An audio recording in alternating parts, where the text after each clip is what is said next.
నమస్తే, జర్నలిస్ట్ మీ కేఎంఆర్. ఏ రాష్ట్ర ప్రభుత్వమైనా ప్రజలకి ఎన్నికలు ఇచ్చిన హామీలను అమలు చేయడం, మరి ఆర్థిక పరిస్థితి, ఆదాయ పరిస్థితులన్నీ కూడా అంచనా వేసుకునే అవకాశం ఉండదు.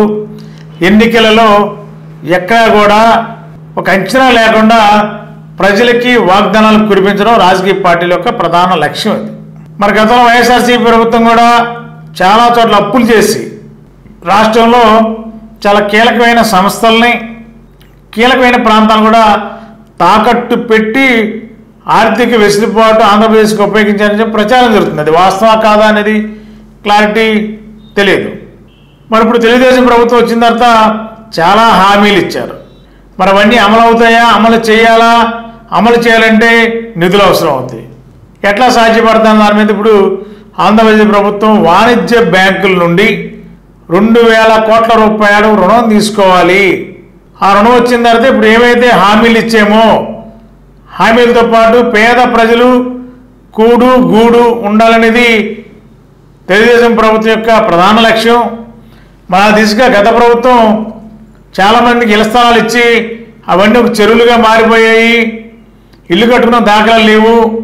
ఖచ్చితంగా అలాంటి కుటుంబాలను ఆదుకోవాలనే ఉద్దేశంతోనే మన వాళ్ళందరికీ ఎవరైతే ఇల్లు కట్టుకోలేక ఆర్థిక వెసులుబాటుతో ఉన్నారో, వెసులుబాటు లేక వారిని ఖచ్చితంగా ఆదుకోవాలని 2000 కోట్ల రూపాయలు బ్యాంక్ రుణాలు తీసుకుని ఆ నిధులతోనే ఇళ్ల నిర్మాణాలు చేపట్టాలి జగనన్న కాలనీలు అని చెప్పని ప్రభుత్వం ఆలోచన చేస్తుంది. ఆ దిశగా కూడా క్యాబినెట్లో చర్చించారు. చర్చించిన తీర్మానాల్ని రాష్ట్ర సమాచార పౌర సంబంధాల శాఖ మంత్రి కొలుసు పార్థసారథి గారు కొద్దిసేపు క్రితం మీడియా సమావేశంలో వెల్లడించారు. ఏదేమైనా 2300 కోట్ల రూపాయల రుణం తీసుకున్నప్పుడు మరి వాటిని తిరిగి చెల్లించాలి దశల వారీగా. మరి రాష్ట్ర ఆర్థిక పరిస్థితి రుణాలు చెల్లించే అవకాశం మళ్ళీ కల్పిస్తుందా, అంత వనరులు ఆంధ్రప్రదేశ్కి ఉన్నాయా అనేది చర్చ నడుతున్న తరుణంలో చంద్రబాబు నాయుడు గారు కీలక నిర్ణయం తీసుకుని ఖచ్చితంగా ఈ ప్రభుత్వం బ్యాంకుల నుండి రుణ సహాయం పొంది ఆంధ్రప్రదేశ్ ప్రజల్ని ఆదుకోవాలనే సంకల్పంతో చంద్రబాబు గారు అడుగులు వేస్తున్నారు. మరి ఈ అప్పులు తీసుకునే క్రమంలో మరి చాలామంది గతంలో వైఎస్ఆర్సీ ప్రభుత్వం అప్పులు చేసింది. మరి ఈ ప్రభుత్వం కూడా అప్పులతోనే ప్రయాణం చేసే అవకాశం ఉందా అనే దాని మీద కూడా చర్చ నడుస్తుంది. మరి ఏం జరుగుతుందో చూద్దాం. గత 20 సంవత్సరాలుగా దంత సమస్యలతో పాటు దవడ మరియు ముఖ సంబంధ సమస్యలకు చక్కని చికిత్సలు అందిస్తున్న శ్రీ రామకృష్ణ దంత వైద్యశాల, నరసింహారావుపేట, ఏలూరు. ఎమర్జెన్సీస్ లో వాడే ఆక్సిజన్ కాన్సంట్రేటర్లతో పాటు air purify, UV light steriliser, ULV fogger వంటి పరికరాల ద్వారా పరిశుభ్రమైన వాతావరణంలో చికిత్స అందించబడుచున్నది. ఆర్వీజీ ద్వారా అతి తక్కువ రేడియేషన్ ఉపయోగించి దంత వ్యాధి నిర్ధారణ మరియు రూట్ కెనాల్ వైద్యం చేయబడుచున్నది.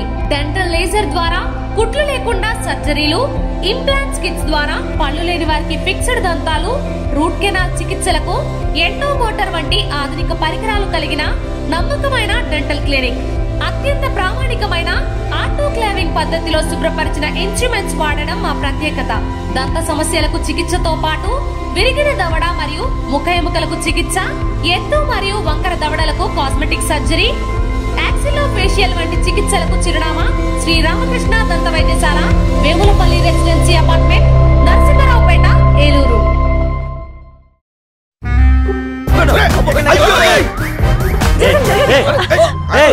ఏంది మామ, ఒక సీటు కూడా ఖాళీ లేదు. వీళ్ళందరినీ మాయం చేసి మ్యాజిక్ ఉంటే బాగున్నావు. నా దగ్గర కేజీ మ్యాజిక్ ఉంది. జీవి మాల్ లో ఆషాఢం కేజీ సేల్. జీవి మాల్ ఆషాఢంలో కేజీ సేల్ అంట. మహిళలకు షాపింగ్ తో మగాళ్ళకి సీట్లు ఫ్రీ అయినరా. ఏవండి, జీవి మాల్ కు వచ్చేయండి షాపింగ్ బ్యాగులు మోయడానికి. జీవి మాల్ చలో చలో కిలో కిలో.